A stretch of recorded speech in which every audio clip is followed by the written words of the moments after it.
the shoulder, what comes to mind for you? The joint that has a bunch of muscles to kind of support it. Okay, what are some of the bones that would be involved in that joint? Scapula, wrist, anything else, the clavicle. Clavicle. Really cool, really cool. So we have this shoulder girdle, and what's really interesting is so as this shoulder, this may not be the correct side, actually. Is this the correct side? I want you to feel that so you get an idea of what that looks like. Kind of like that whole chicken bone thing, right? Yeah. How do you figure out which side is anterior and which side is posterior to be able to, anterior being the front side, like facing where the head's facing forward, posterior being the back side? Like, what are some ways to know exactly what the orientation of this bone is and why would it matter? Medial versus lateral. What's medial versus lateral? So, okay, this will be important, right? So number one, what is medial? What does medial mean? That's going to be way too small to see.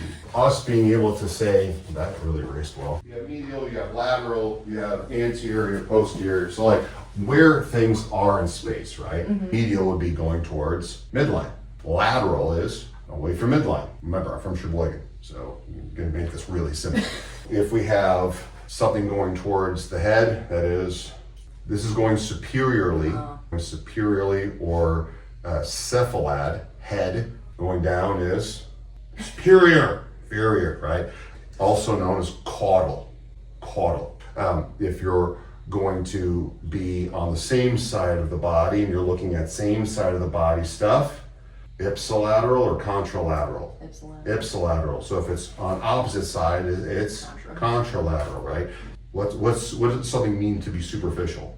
Your personality is superficial. What does it mean? It's just such a superficial person. Like fake? Fake, right? So because it's only taken what you see on the surface. Like at face value kind of. It's face value, right? So that came from, if it's near the surface of the body, superficial, right? Versus deep.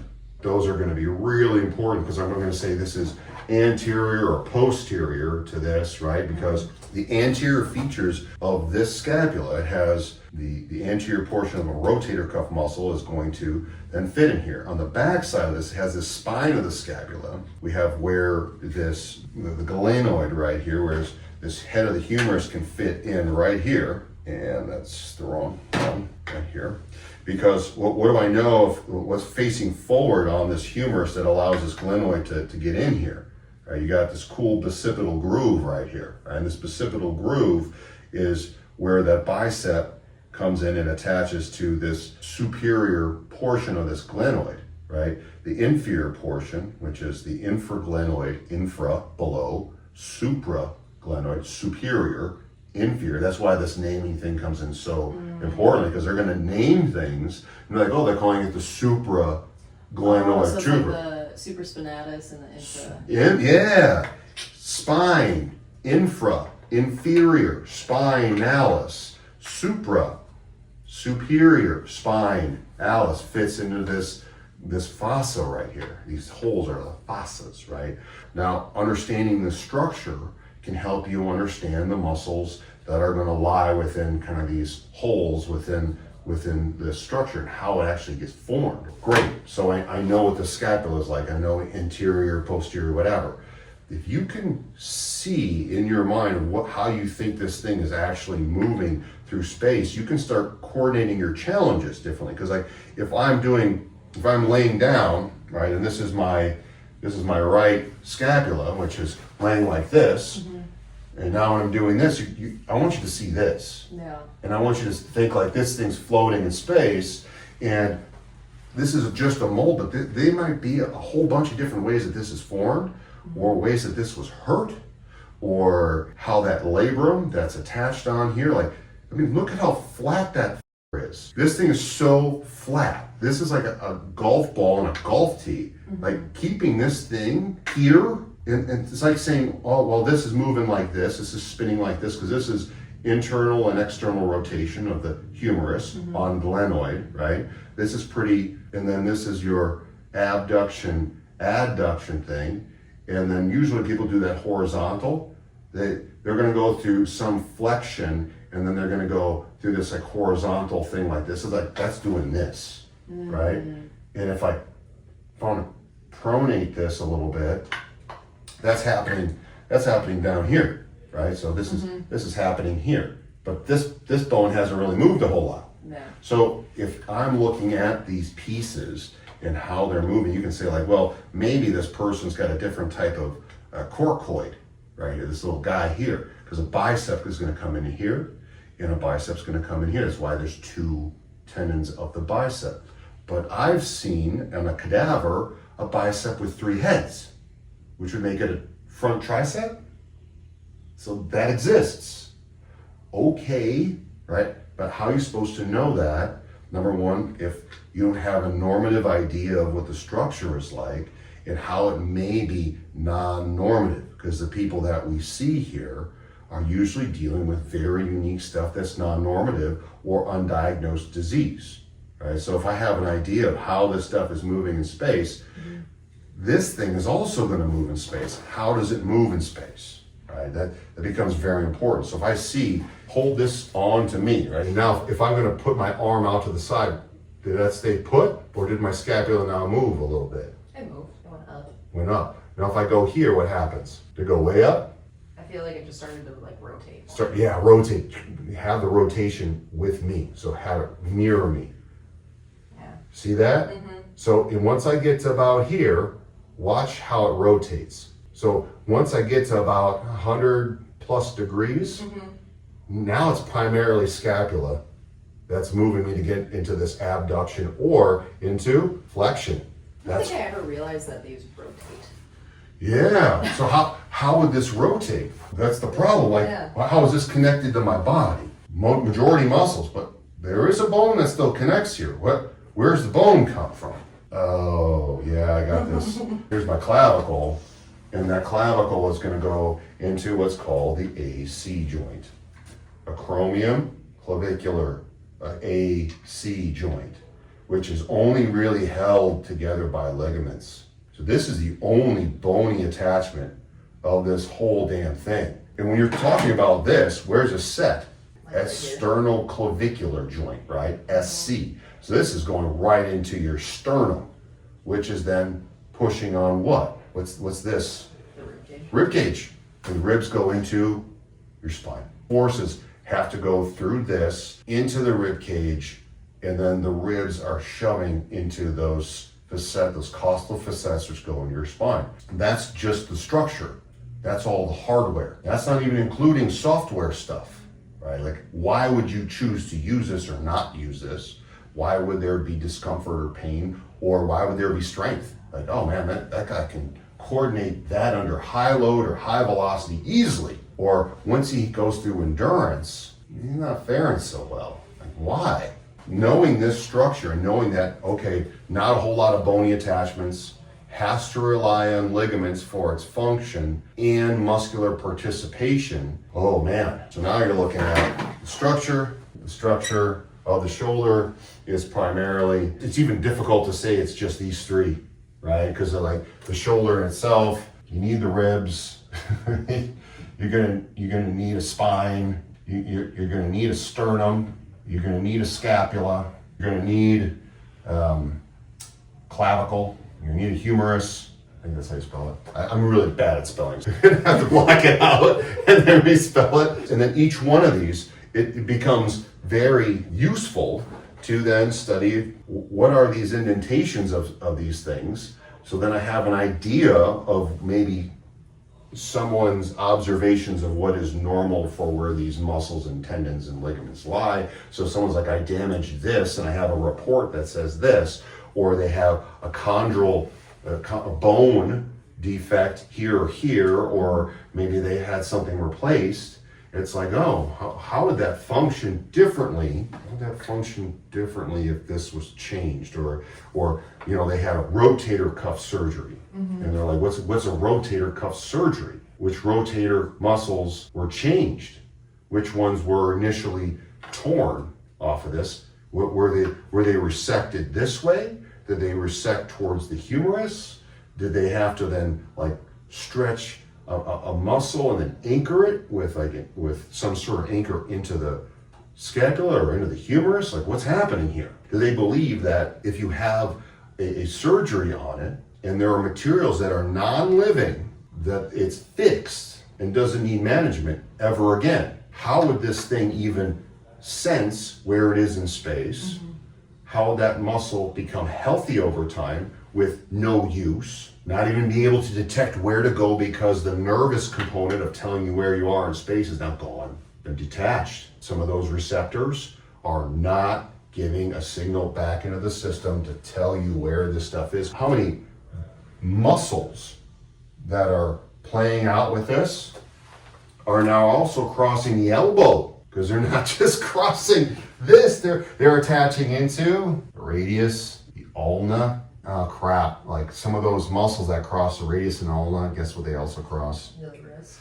Wrist. And a lot of those wrist muscles are going right into carpals and then phalanges, your fingers.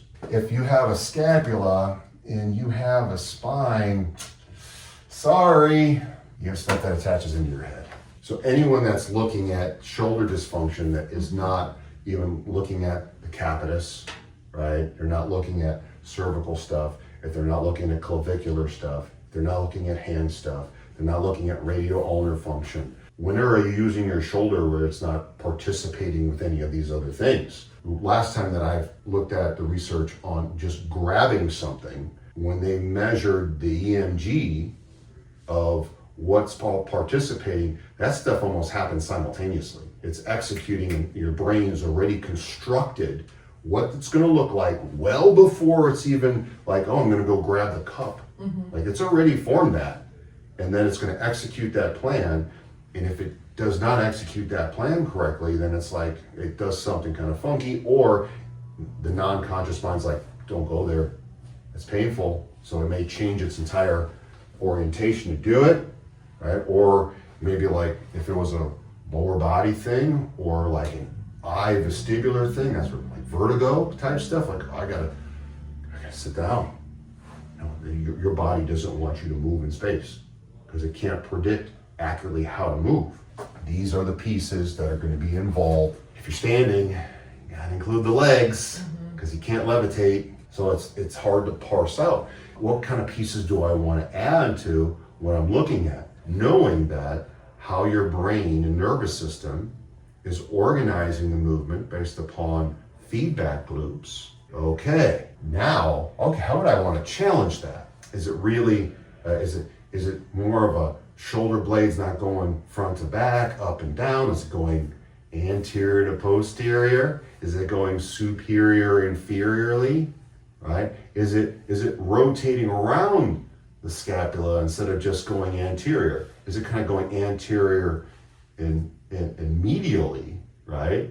So because this has to go around the rib and it has to come back in towards the spine and back. So it's not just an anterior posterior, it's like a whole bunch of different movements, and how are they moving and perceiving? So out of all this, what are some of the biggest takeaways that you have so far? Just how everything is connected way more than you can even think of it right off the bat. What are some of the connections that you're like, I like to play with? Well, like even on me, my shoulder issues didn't happen until after I broke my sternum.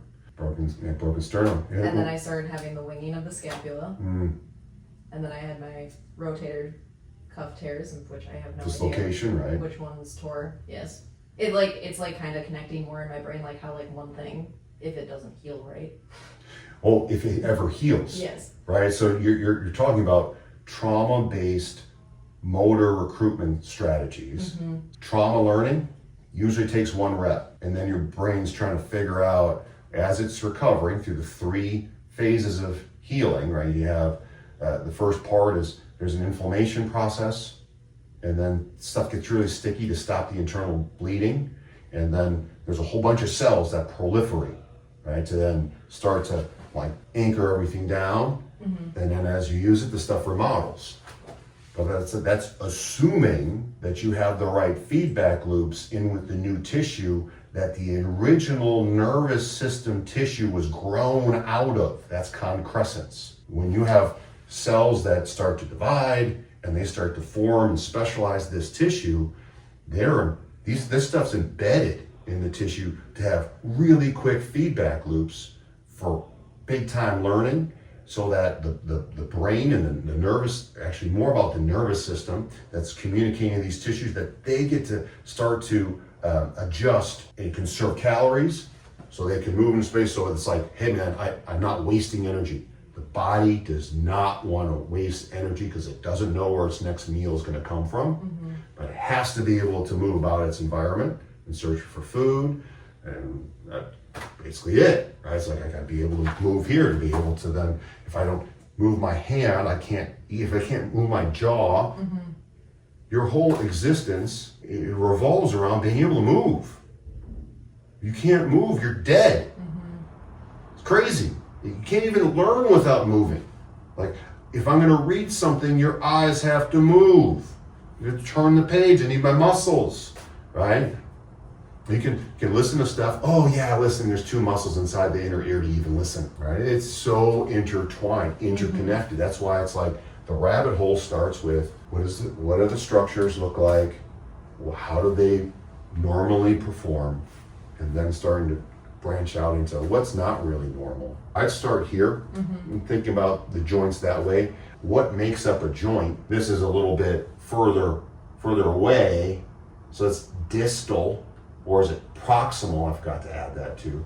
So this is further away from me is distal, closer to me is proximal. That's why when you start talking about phalanges, this is the distal interphalangeal joint. This is the proximal interphalangeal joint. So it's like you start to see why they're naming stuff like that, and all of a sudden you can just be like, oh, it's distal. Distal to what? Right? Proximal. Proximal to what? Okay, cool, right? So we have where things are at. So what makes a joint? What is a universal idea of a joint? Two bones coming together. Hey, that's one part, right? So you have two bones. What normally makes this happen? Like what is the structure of almost every common joint? One is convex and one is concave. Concave, convexity. These different shapes so that they can glide and slide and move. Concave and convex, it forms a cavity. So you have a joint cavity. Like ligaments, tendons, stuff like that. Capsule, cool. You have a capsule. So the capsule is doing what? What's it keeping in? Why do you need a capsule? Some of these capsules are also like made with kind of a ligamentous tissue, right? Like around the shoulder, the capsule is like this kind of has these ligaments that kind of twist around it, and we'll talk about the ligaments another time, right? Because it's going to be a whole another. Ligaments are cool. Ligaments are really cool, and people don't think enough about what happens with what they call a sprain or a strain of a ligament. And that's why when people are like, well, do you believe in stretching? I'm like, first of all, I believe in the sensation that's called a stretch. Do I believe that you should take someone to end range of motion of your muscular ability and control and start pushing on a joint? I think that's risky. It's like, why would I do that with like a ton of load or any load? I don't know. Like, what's the context? To do what? Because it's healthy? I don't know, right? So we have what coats the bones? What allows you to reduce friction inside of a joint? Or fluid. It's fluid, yeah. So we have fluid, synovial fluid. So we have some synovial fluid. What produces synovial fluid? No idea. The synovium. You have the synovium, and the synovium is like what is coating the edges of the bones so that it reduces friction. And then when it's gone, people are the stuff that's on the edges of bones, that when it wears away, people are cartilage. Bing, bing, bing, bing, cartilage.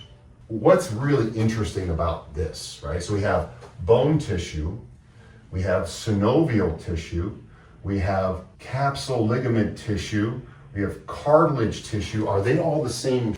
No. Drastically different stuff with different healing rates, different nervous system supply, different vascularity. Because like, how does cartilage get fed? Because they're living cells. How does it get fed? Big deal. Real big deal.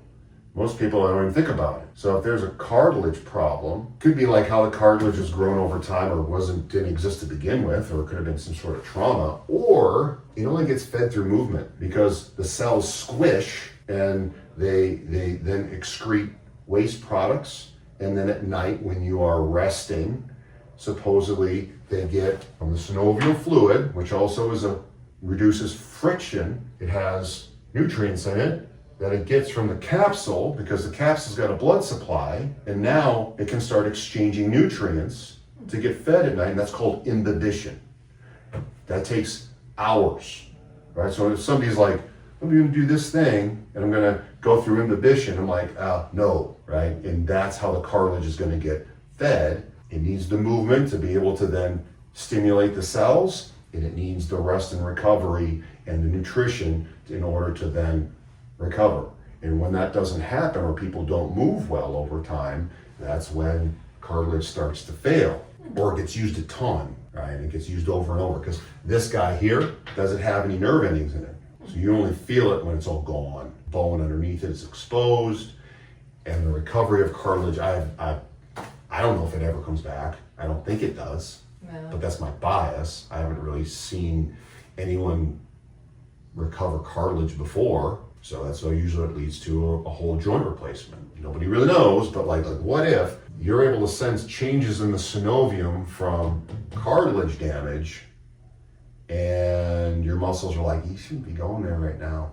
We're gonna start tightening up right here. We're gonna get sore so you don't move over this cartilage stuff quite yet, because it's not repaired yet. And these chondrocytes are not happy, right? So like maybe that is your body saying, because it has no feedback loop through the cartilage, but it's got some stuff in the capsule, has stuff through the muscle. It can sense pressure of the cavity, because if there's any type of inflammation inside the capsule, it's going to push out against the capsule, and now there's a different signal, because that capsule's got some different feedback loops. It has very specific stuff that we'll talk about in the ligament section, like what type of receptors are actually in that capsule and in the ligaments, how they're distributed differently, and if they're torn, what information you're not getting.